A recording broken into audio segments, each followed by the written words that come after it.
Morning my dear students, आप सभी को इस ऑनलाइन कक्षा में हार्दिक अभिनंदन है, स्वागत है।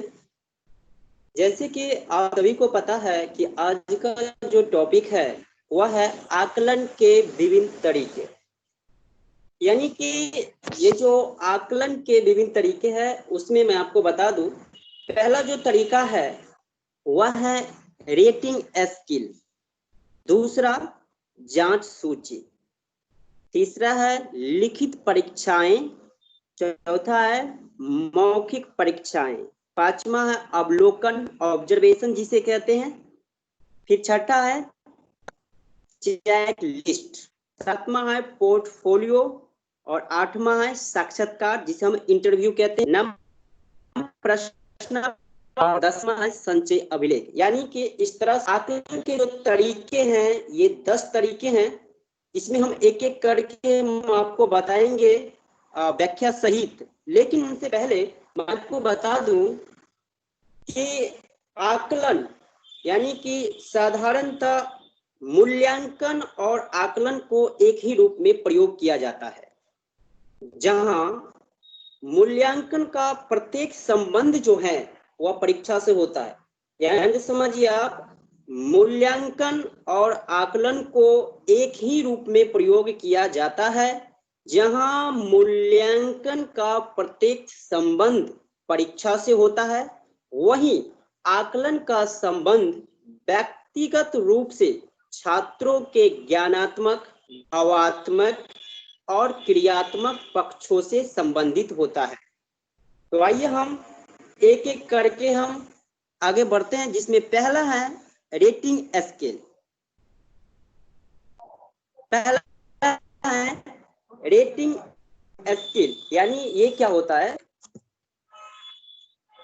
यह एक ऐसा उपकरण है जिसके द्वारा व्यक्ति के विशिष्ट गुणों को, ध्यान से समझिए, यानी कि रेटिंग स्केल जो है यह एक ऐसा उपकरण है, टूल्स है, जिसके द्वारा किसी व्यक्ति के विशिष्ट गुणों को उसके स्तर अनुसार मापा जा सकता है।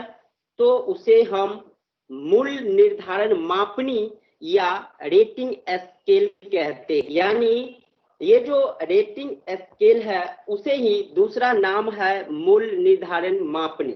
यानी कि यह एक ऐसा उपकरण है जिसके द्वारा किसी व्यक्ति के विशिष्ट गुणों को उसके स्तर अनुसार मापा जा सकता है, तब हम उसे रेटिंग स्केल कहते हैं, यानी कि मूल्य निर्धारण मापनी कहते हैं। यानी कि मूल्य निर्धारण मापनी एक उपकरण है जिसमें मूल्यांकन कर्ता किसी दूसरे व्यक्ति अथवा स्वयं की विशेषताओं का अपना निर्णय दे सकता है, तो उसे ही हम रेटिंग स्केल कहते हैं। रेटिंग स्केल में अवलोकन तकनीकी का प्रयोग होता है। निर्धारण मापनी जिसे हम रेटिंग स्केल कहते हैं, यह एक यंत्र है जिसमें निर्धारण मापनी जांच सूची के समान तो है, लेकिन इसका इस्तेमाल तब करते हैं हम जब सूक्ष्म विवरण की आवश्यकता होती है। यानी कि किसी वस्तु या व्यक्ति के गुणों का अवलोकन करके उनके गुणों के आधार पर उसका औसत, उत्कृष्ट, औसत से ऊपर या संतोषजनक या खराब या असंतोषजनक पर जब हम करते हैं रेटिंग स्केल, तो यह जो है आकलन का ये पहला तरीका है, रेटिंग स्केल। दूसरा जो पॉइंट है, इस विधि का प्रयोग अपेक्षाकृत उच्च स्तर के कक्षाओं को लिए किया जाता है। यानी कि ये जो है रेटिंग स्केल, इसका प्रयोग जो है ये उच्च के यानी इसका जो उपयोग है, यानी कि रेटिंग स्केल का जो उपयोग है वह उच्च स्तर के कक्षाओं के लिए किया जाता है।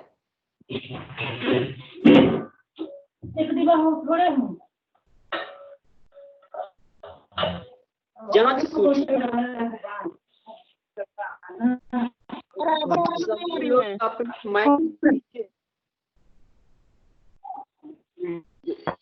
दूसरा है लिखित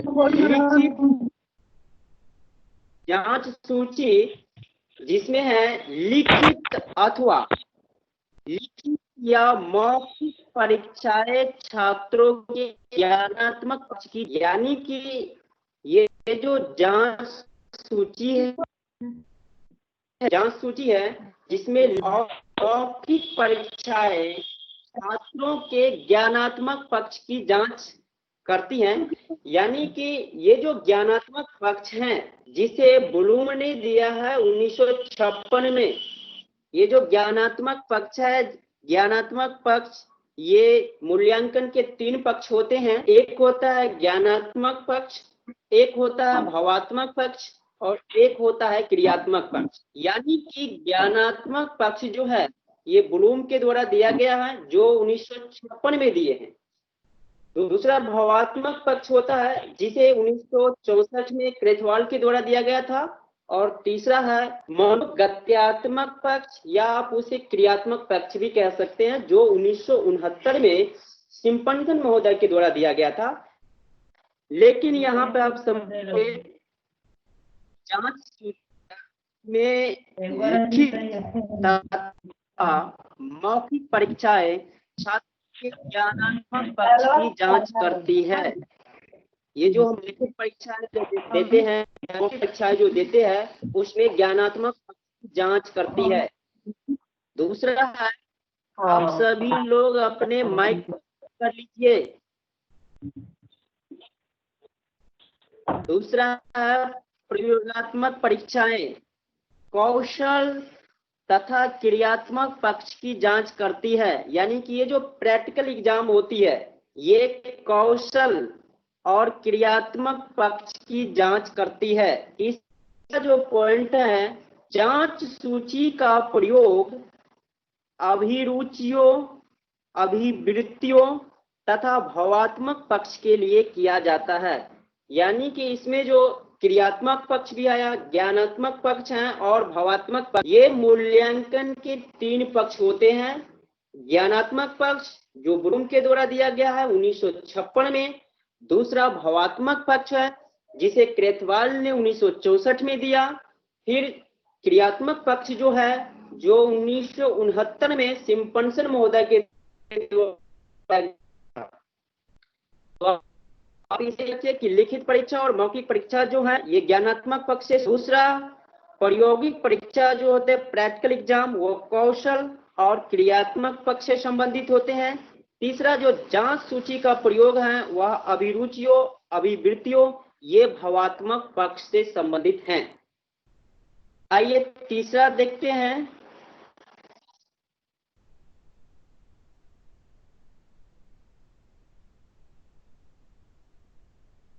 यानी कि सूची में अन्य कथनों के संबंध में छात्रों को हाँ अथवा नहीं में उत्तर अंकित करना होता है। अगर मानते हैं कि ये जो जांच सूची है इसमें कुछ कथन दिए जाते हैं और अन्य कथनों के संबंध को हाँ अथवा नहीं में उत्तर अंकित करना होता है। अगर एग्जाम्पल ले, जैसे कि अगर आप लोग अभी पाठ योजना बना, अगर हम आपसे प्रश्न पूछे कि आप पाठ योजना की रचना करने में रुचि लेते हैं, तो अगर आपका आंसर हाँ होगा तो आप हाँ के लगाइएगा, अगर नहीं तो आप नहीं लगाएंगे।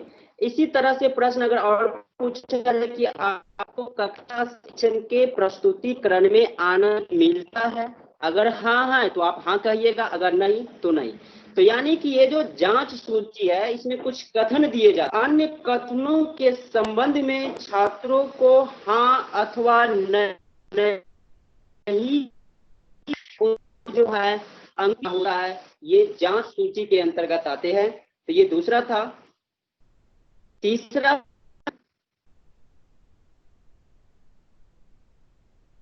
आकलन कर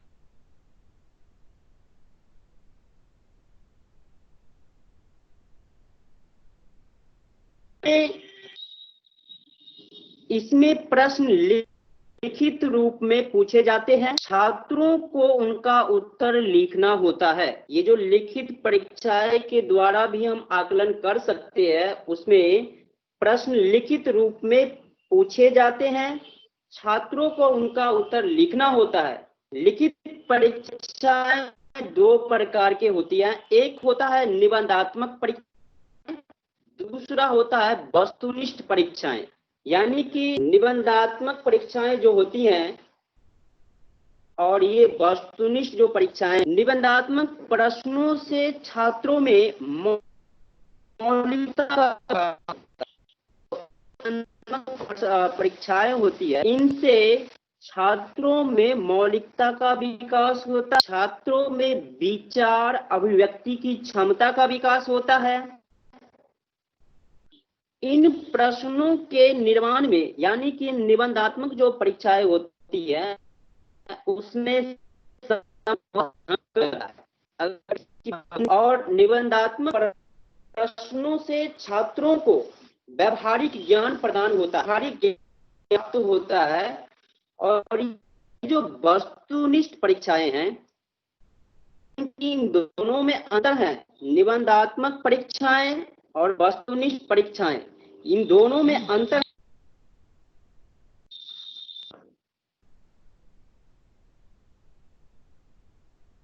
यानी कि वस्तुनिष्ठ परीक्षाएं और निबंधात्मक परीक्षाएं दोनों में अंतर है। आप ध्यान से समझिए, वस्तुनिष्ठ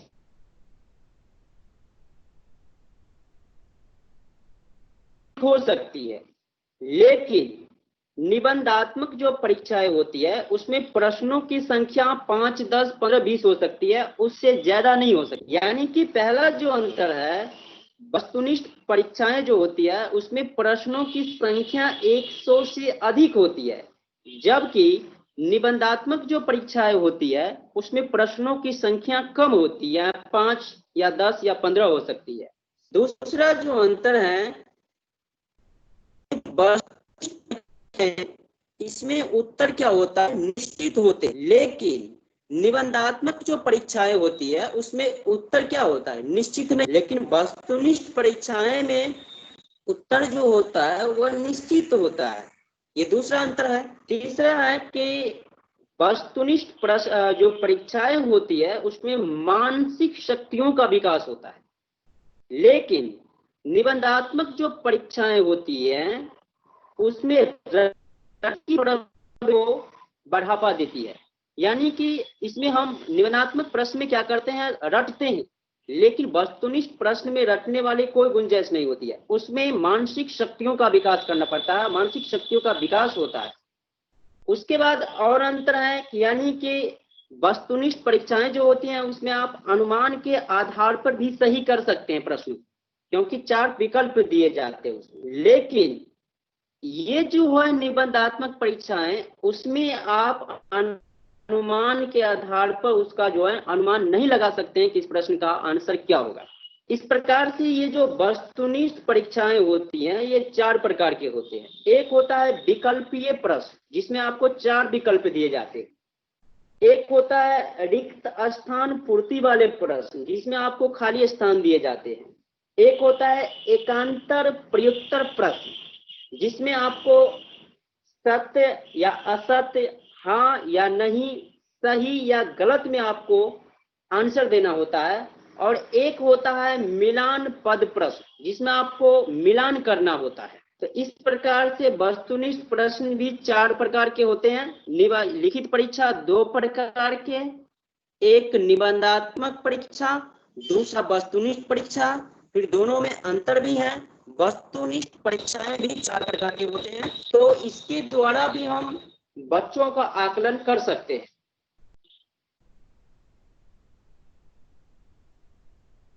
तीसरा है, चौथा है मौखिक परीक्षाएं।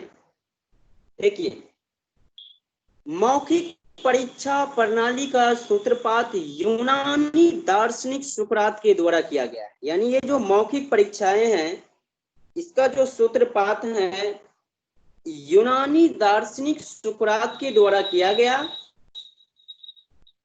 सर्वप्रथम मौखिक परीक्षा का इलेडाइटस ने किया था। ये मौखिक परीक्षा जो होता है, मौखिक परीक्षा का प्रयोग सबसे पहले इलेडाइटस के द्वारा किया गया है। लेकिन मौखिक परीक्षाएं का अगर सूत्रपात पूछे तो यूनानी दार्शनिक सुकरात हैं। लेकिन प्रयोग किसने किया यानी मौखिक परीक्षा का, तब आंसर होगा इलेडाइटस। तीसरा पॉइंट जो है, इसमें मौखिक प्रश्न, वाद विवाद प्रतियोगिता तथा नाटक आदि को प्रयुक्त किया जाता है। ये जो मौखिक परीक्षाएं होती है उसमें मौखिक प्रश्न, वाद विवाद प्रतियोगिता तथा नाटक आदि को प्रयुक्त किया जाता है। तो इस तरह से ये मौखिक परीक्षा जो है, मौखिक परीक्षा का प्रणाली, ये जो मौखिक परीक्षा प्रणाली है, इसका सूत्रपात यूनानी दार्शनिक सुकरात के द्वारा किया गया।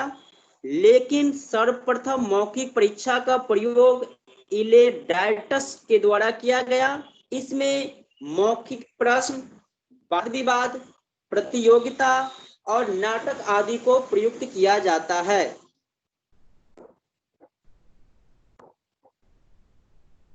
मौखिक परीक्षाओं द्वारा छात्रों की उपलब्धियों के उन पक्षों का मूल्यांकन किया जाता है जिन्हें हम लिखित परीक्षा द्वारा माप नहीं सकते हैं। यानी कि ये जो मौखिक परीक्षा है, मौखिक परीक्षा के द्वारा छात्रों के उन उपलब्धियों, यानी कि छात्रों की उपलब्धियों को उन पक्षों का मूल्यांकन किया जाता है जिन्हें हम लिखित परीक्षा के द्वारा नहीं माप सकते हैं, वह जो है मौखिक परीक्षा के द्वारा किया जाता है।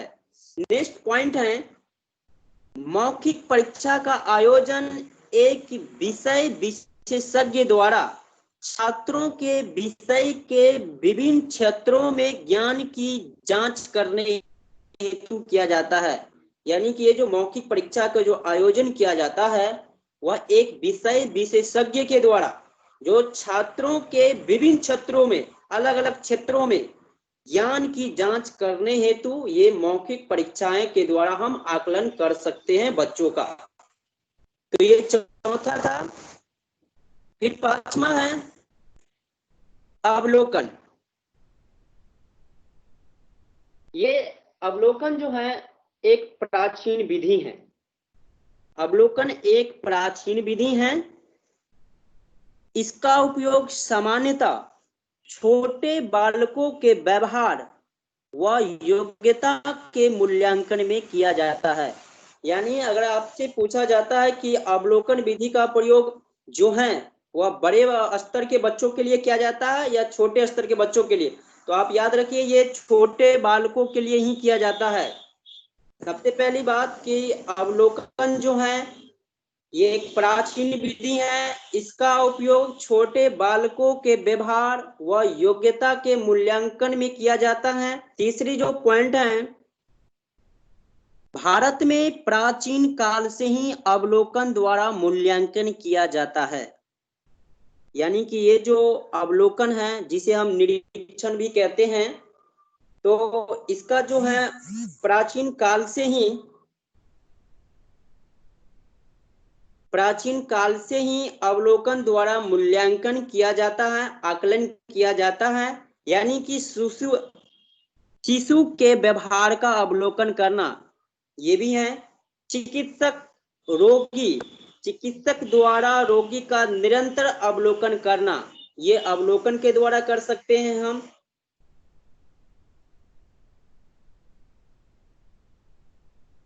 ये जो ऑब्जर्वेशन है, ये जो अवलोकन है, ये अवलोकन विधि का जो जनक है जेबी वाटसन, जिसे व्यवहारवाद का जनक भी कहा जाता है, ये है अवलोकन जो है ऑब्जर्वेशन।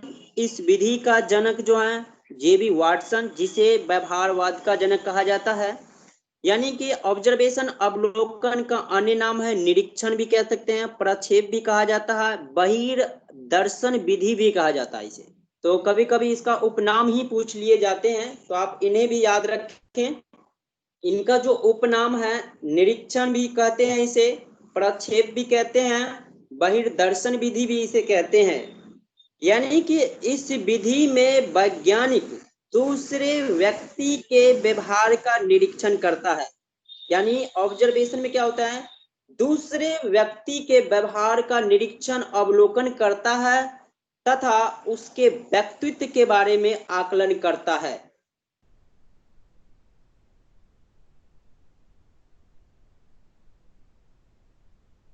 देखिए अवलोकन विधि क्या होता है, अवलोकन विधि में एक अध्यापक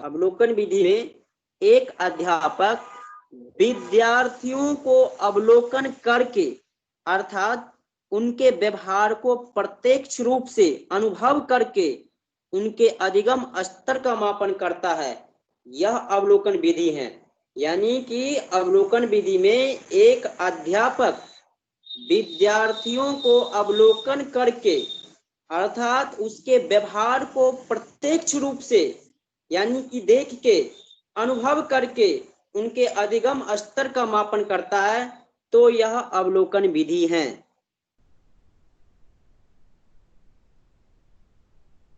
अवलोकन का अर्थ अगर देखें तो अवलोकन शब्द अंग्रेजी भाषा के ऑब्जर्वेशन शब्द का पर्यायवाची है, जिसका अर्थ होता है परिवीक्षण, प्रत्यक्षण या ध्यान पूर्वक देखना। यानी कि ये जो अवलोकन है ये ऑब्जर्वेशन का पर्यायवाची है, जिसका अर्थ है परिवीक्षण, प्रत्यक्षण, ध्यान पूर्वक देखना। लेकिन ऑब्जर्वेशन शब्द का प्रयोग सबसे पहले चार्ल्स वुथ ने किया था। ध्यान से समझिए, ये जो ऑब्जर्वेशन है इस शब्द का प्रयोग सबसे पहले चार्ल्स वुथ ने किया था, ऑब्जर्वेशन शब्द का प्रयोग। तो ये भी ऑब्जर्वेशन जो है इसके द्वारा भी छात्रों का अवलोकन किया जाता है। अब ये जो है अवलोकन विधि कई प्रकार के होते हैं, वैसे यहाँ पर 3 प्रकार है। और एक होता है नियंत्रित अवलोकन, एक होता है समूह अवलोकन, और फिर ये जो है नियंत्रित अवलोकन, इन्हें भी 3 अलग अलग पार्ट हैं। एक होता है सहभागी अवलोकन, एक होता है असहभागी अवलोकन, एक होता है अर्ध सहभागी अवलोकन। यानी कि अवलोकन जो है वह 3 प्रकार के, एक और नियंत्रित अवलोकन, एक होता है नियंत्रित अवलोकन, एक होता है समूह अवलोकन। फिर अनियंत्रित अवलोकन को 3 पार्ट में बांटे गए हैं। पहला है सहभागी अवलोकन, दूसरा है असहभागी अवलोकन, तीसरा है अर्ध सहभागी अवलोकन। फिर दूसरा जो है अनियंत्रित अवलोकन, इसे भी 2 पार्ट में डिवाइड किया गया है। एक है घटना पर नियंत्रित अवलोकन, दूसरा है घटना के अवलोकनकर्ता पर नियंत्रित अवलोकन, और तीसरा है समूह अवलोकन। तो यहाँ पे आपको ये व्याख्या करने की जरूरत नहीं है। चलिए नेक्स्ट जो है वह है पोर्टफोलियो। यानी कि पोर्टफोलियो क्या होता है, पोर्टफोलियो के द्वारा भी हम बच्चों का अवलोकन करते हैं, यानी कि आकलन करते हैं। ये पोर्टफोलियो क्या है, इसके द्वारा हम कैसे आकलन करते हैं। पोर्टफोलियो छात्र को अपनी भावनाओं और विचारों को अभिव्यक्त करने का अवसर प्रदान करता है। अध्यापक भी छात्रों को यानी कि ये जो इसमें क्या होता है कि पोर्टफोलियो द्वारा छात्र को अपनी भावनाओं विचारों को अभिव्यक्त करने का अवसर प्रदान करता है। अध्यापक भी छात्र की उन गतिविधियों के बारे में जानकारी प्राप्त करता है जो छात्र के साथ कक्ष के बाहर घटित हो रही होती है। यह एक समय विधि के भीतर छात्र द्वारा किए गए कार्य का एक संग्रह होता है, यानी यह एक समग्र रिकॉर्ड प्रस्तुत करता है।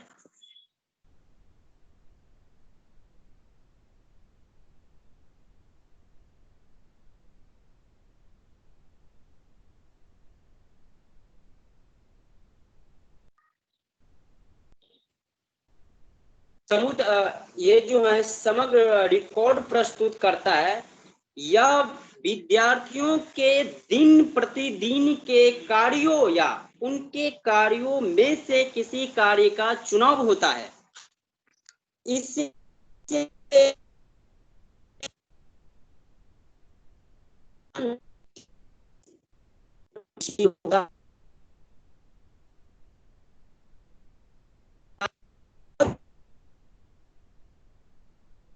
करने करता है। छात्र अधिगम और आकलन प्रक्रिया में जो सक्रिय रूप से भाग लेते हैं वह पोर्टफोलियो है। लेकिन आइए यहां समझते हैं।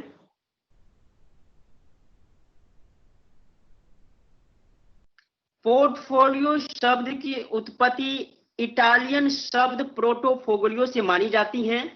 ये जो पोर्टफोलियो है यह इटालियन शब्द से बना है, यानी कि पोर्टफोलियो यह एक ऐसा बस्ता यानी कि फाइल होती है जिसमें किसी व्यक्ति या बालक के जीवन काल के विशेष क्षेत्रों तथा विद्यार्थी जीवन की उपलब्धियों और व्यक्ति से संबंधित जानकारी को पोर्टफोलियो के अंतर्गत रखा जाता है।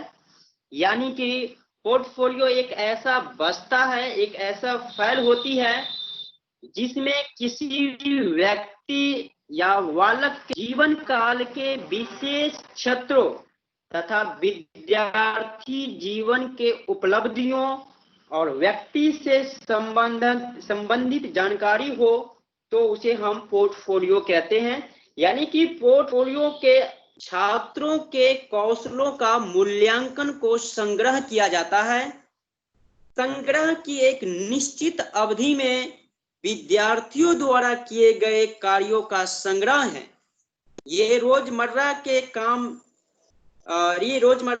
काम भी हो सकते हैं। जैसे अगर मैं बताऊं कि बच्चों के भाषा विकास क्रमिक प्रगति का जो रिकॉर्ड रखा जाता है तो ये भी पोर्टफोलियो के अंतर्गत ही रखा जाता है।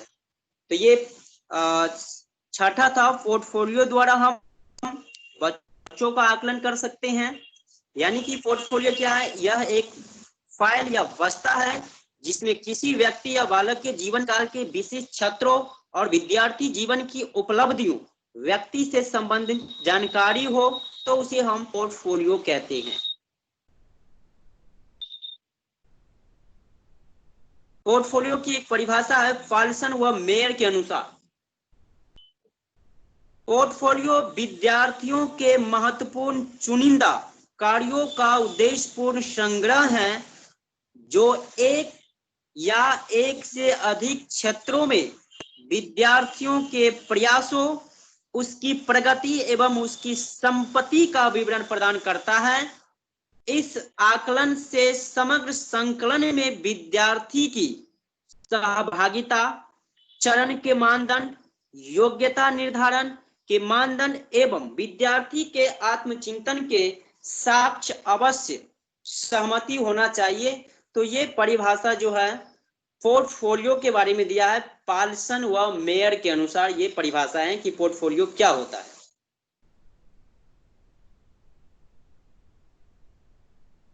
फिर सातवां है साक्षात्कार। यानी कि ये साक्षात्कार क्या होता है? यह मूल्यांकन की एक आत्मनिष्ठ विधि है। ध्यान से समझिए, ये साक्षात्कार अगर आपसे पूछा जाए कि साक्षात्कार कैसी विधि है, आत्मनिष्ठ विधि है, वस्तुनिष्ठ विधि है या प्रक्षेपीय विधि है, तो आप याद रखिए ये जो है साक्षात्कार ये मूल्यांकन की एक आत्मनिष्ठ विधि है। आत्मनिष्ठ विधि का मतलब होता है कि व्यक्तित्व मापन की वह विधि जिसमें एक समय में एक ही व्यक्ति का मापन किया जाता है तो उसे हम आत्मनिष्ठ विधि कहते हैं। दूसरा पॉइंट जो है,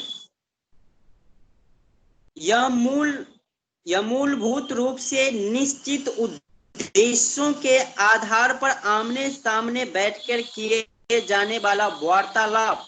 यानी कि साक्षात्कार में क्या होता है, आमने सामने बैठकर जो बातचीत करते हैं वही तो साक्षात्कार है, इंटरव्यू है। तो पहली बात, यह मूल्यांकन की आत्मनिष्ठ विधि है। दूसरी बात, यह जो है आमने सामने बैठकर जो वार्तालाप यानी कि जो हम बातचीत करते हैं, यह दूसरी बात। तीसरा जो पॉइंट है, इसमें विद्यार्थी अध्यापक द्वारा पूछे जाने पर अपनी पूर्व घटना, भावनाओं व प्रतिक्रियाओं को प्रस्तुत करता है। यानी कि जो साक्षात्कार में ये तो छात्र अपनी पूर्व घटनाओं, भावनाओं व प्रतिक्रियाओं को प्रस्तुत करता है। तो ये साक्षात्कार विधि के अंतर्गत आएंगे। यानी कि पहली बात, यह जो साक्षात्कार है यह मूल्यांकन की एक आत्मनिष्ठ विधि है। आत्मनिष्ठ का मतलब होता है कि व्यक्तित्व मापन की वह विधि जिसमें एक समय में एक ही व्यक्ति का मापन किया जाता है, तो उसे हम आत्मनिष्ठ विधि कहते हैं। उसी तरह एक होता है वस्तुनिष्ठ विधि, एक होता है प्रक्षेपीय विधि। तो वस्तुनिष्ठ विधि जो है वह व्यक्तित्व मापन की वह विधि जिसमें एक ही समय में दो या दो से अधिक व्यक्तियों का मापन किया जाता है, तब तो हो जाएगा वो वस्तुनिष्ठ। लेकिन आत्मनिष्ठ में एक समय में एक ही व्यक्ति का जब मापन किया जाता है तो उसे हम आत्मनिष्ठ विधि कहते हैं। दूसरा जो है आमने सामने बैठकर जो किए जाने वाले जो वार्तालाप होता है, जो बातचीत होती है, वह साक्षात्कार यानी कि इंटरव्यू में।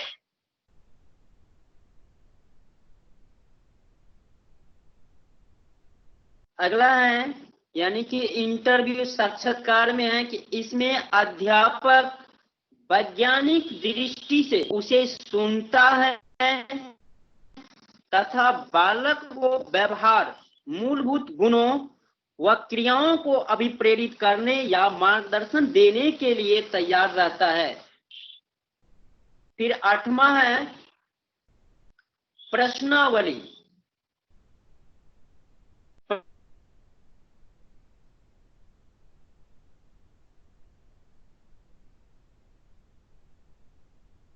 यानी प्रश्नावली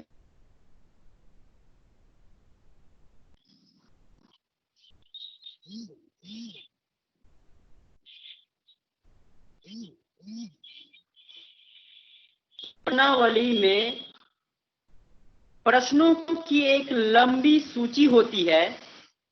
प्रश्नावली में विद्यार्थी से सूचनाएं एकत्रित करने के लिए दिए गए उत्तरों में से किसी एक विकल्प का चयन करना होता है।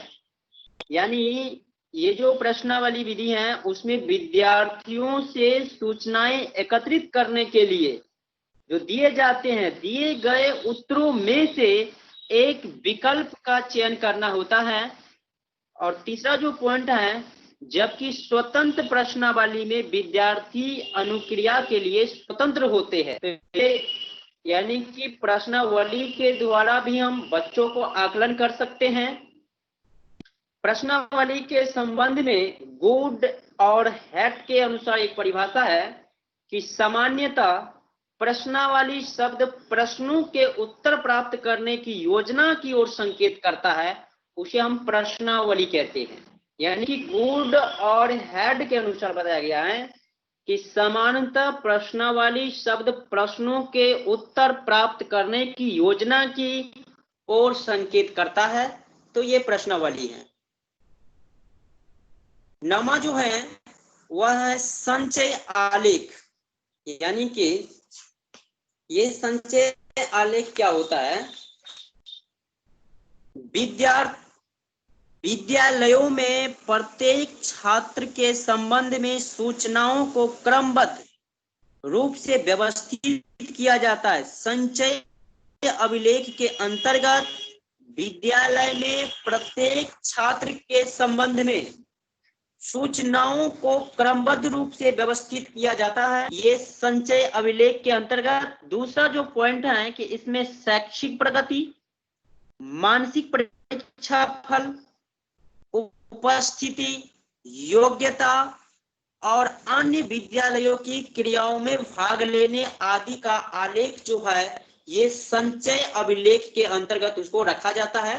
यानी कि छात्रों के व्यक्तित्व के विभिन्न पक्षों में आए व्यवहार का, यानी कि व्यवहार में जो परिवर्तन और उपलब्धियों को एक प्रपत्र में लिखकर सुरक्षित रखा जाता है, यह संचित यानी कि संचय अभिलेख कहलाता है। यानी छात्रों के व्यक्तित्व के विभिन्न पक्षों में, चाहे शारीरिक हो, मानसिक हो, चाहे कोई भी पक्ष हो, में आए व्यवहार में परिवर्तन और उपलब्धियों को एक ही प्रपत्र में लिखकर सुरक्षित रखा जाता है, तो उसे हम संचय आलेख कहते हैं। उदाहरण के लिए अगर मैं बताऊं तो बच्चों का शारीरिक पक्ष हो, चाहे मानसिक हो, चाहे सामाजिक पक्ष हो, चाहे नैतिक पक्ष हो, चाहे मनोवैज्ञानिक आलेख द्वारा तैयार करना, तो ये सब संचित अभिलेख में रखा जाता है। यानी कि दूसरे शब्दों में अगर कहें तो बच्चों का सर्वांगीण जो विकास होता है उसको संचित अभिलेख में जो है रखा जाता है।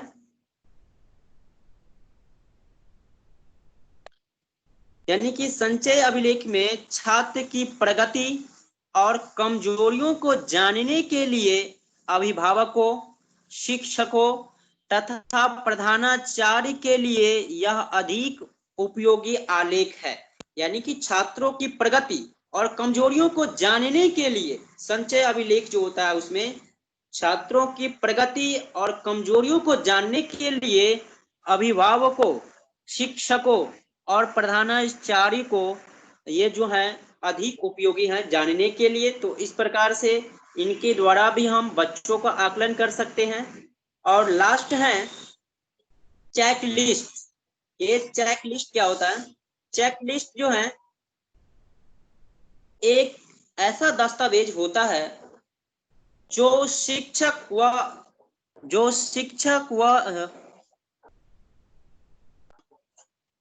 यानी कि चेकलिस्ट एक ऐसा दस्तावेज है जो शिक्षकों को यह बताता है कि कक्षावार पाठ्यक्रम क्या है, उसे किस प्रकार वर्गीकृत किया गया है, कक्षावार। स्क्रीन पर नहीं दिखाई दे रहा है। स्क्रीन पे नहीं दिखाई दे रहा है क्या? नहीं।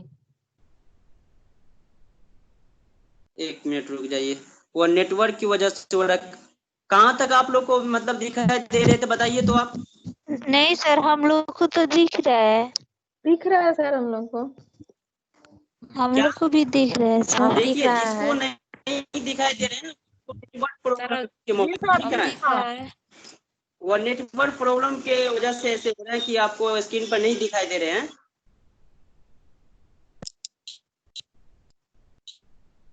तो ये जो है चेकलिस्ट यानी कि यह एक ऐसा दस्तावेज होता है जो शिक्षकों को यह बताता है, चेकलिस्ट की कक्षावार पाठ्यक्रम क्या है, उसे किस प्रकार वर्गीकृत किया गया है यानी बांटा गया है, कक्षावार और विषयवार अधिगम क्षेत्र क्या है, अधिगम क्षेत्र के सूचना कौन से हैं।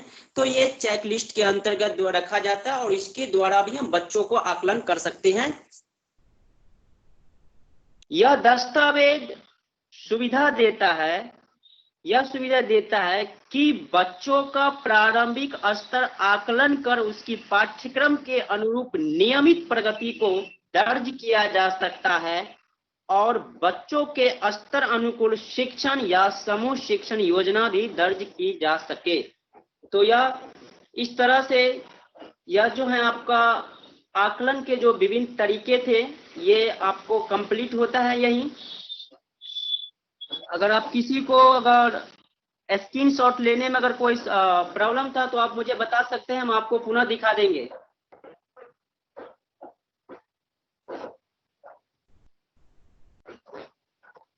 बताइए। सर पेज नंबर 1 नहीं स्क्रीनशॉट लिखा है तो फिर से कर दीजिए। Page number 1। हेलो। जी सर। हाँ, ये फर्स्ट पेज ये है, रेटिंग स्केल।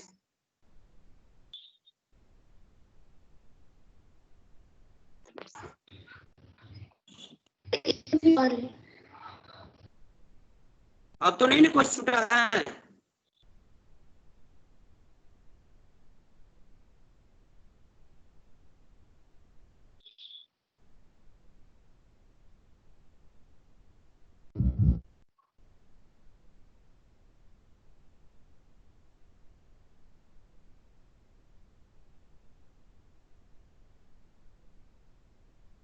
हेलो।